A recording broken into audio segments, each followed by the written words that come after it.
शेतकरी बांधवांनो सावधान, पावसाची वाट पाहत असलेल्या लाखो शेतकऱ्यांसाठी एक मोठी आणि चिंताजनक बातमी समोर येत आहे।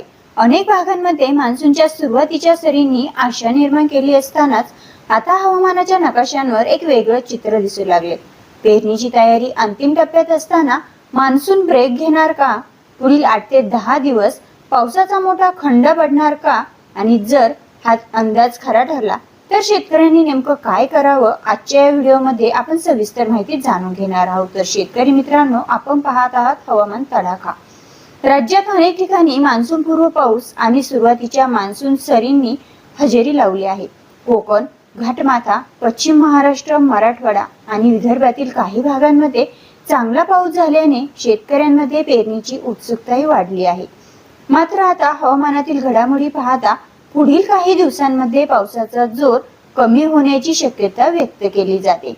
आता या अरबी समुद्र आणि बंगालच्या उपसागरामध्ये सध्या मोठी हवामान प्रणाली सक्रिय नसल्यामुळे मान्सूनची प्रगती काही प्रमाणात मंदावू शकते। शेतकरी बांधवांनो, सर्वात महत्त्वाचा मुद्दा म्हणजे पेरणी। अनेक ठिकाणी पहिल्या पावसानंतर शेतात ओलावा तयार झाला आहे। काही भागांमध्ये पेरणी सुरू करण्याचा विचारही सुरू आहे। मात्र जर पुढील 8 ते 10 दिवस पावसाचा खंड पडला तर जमिनीतील ओलावा झपाट्याने कमी होऊ शकतो। यामुळे सोयाबीन, कापूस, तूर, मूग, उडीद आणि इतर खरीप पिकांच्या उगवणीवर त्याचा परिणाम होण्याची भीती निर्माण होऊ शकते। आता कृषी तज्ञ देखील असं सांगतात की केवळ पहिल्या पावसावर पेरणी करण्यापेक्षा पुढील पावसाची खात्री करूनच निर्णय घेणं अधिक सुरक्षित ठरू शकतं।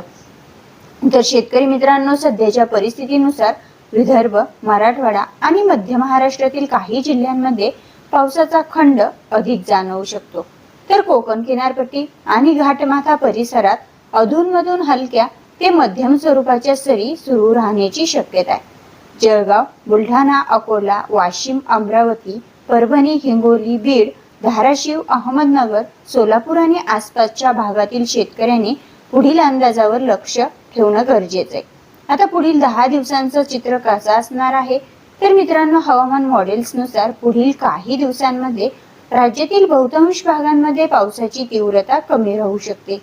तापमानात वाढ होण्याची शक्यता असून अनेक भागांमध्ये उन्हाचा चटका पुन्हा जाणवू शकतो। यामुळे पावसाची वाट पाहणाऱ्या शेतकऱ्यांची चिंता वाढू शकते। मात्र ही परिस्थिती कायमस्वरूपी नसून मान्सूनमध्ये अशा प्रकारचा ब्रेक फेज वेळोवेळी पाहायला मिळतो। आता शेतकऱ्यांसाठी काही महत्त्वाचा सल्ला आहे तर की केवळ पहिल्या पावसावर मोठ्या प्रमाणात पेरणी करण्याचा निर्णय हा घाईत घेऊ नका। आपल्या तालुक्यातील स्थानिक हवामान अंदाज नियमित पाहत राहा। ज्या शेतात पुरेसा ओलावा आहे तिथेच नियोजन करा। पुढील पावसाची खात्री झाल्यानंतरच मोठ्या क्षेत्रावरील पेरणीचा विचार करा। तर शेतकरी मित्रांनो, सध्या राज्यात मान्सूनच्या वेगावर काही प्रमाणात ब्रेक लागण्याची शक्यता दिसते।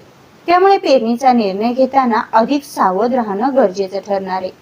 पुढील 8 ते 10 दिवसांचा हवामानाचा अंदाज प्रत्येक शेतकऱ्यांसाठी अत्यंत महत्त्वाचा असणार आहे। तर पावसाचा खंड पडतो की मान्सून पुन्हा जोरदार पुनरागमन करतो, याकडे संपूर्ण महाराष्ट्राचं लक्ष लागले। तुमच्या भागात पाऊस झाला आहे का? आणि पेरणीची तयारी तुमची कुठपर्यंत आली आहे? कमेंटमध्ये आपल्याला नक्की सांगा।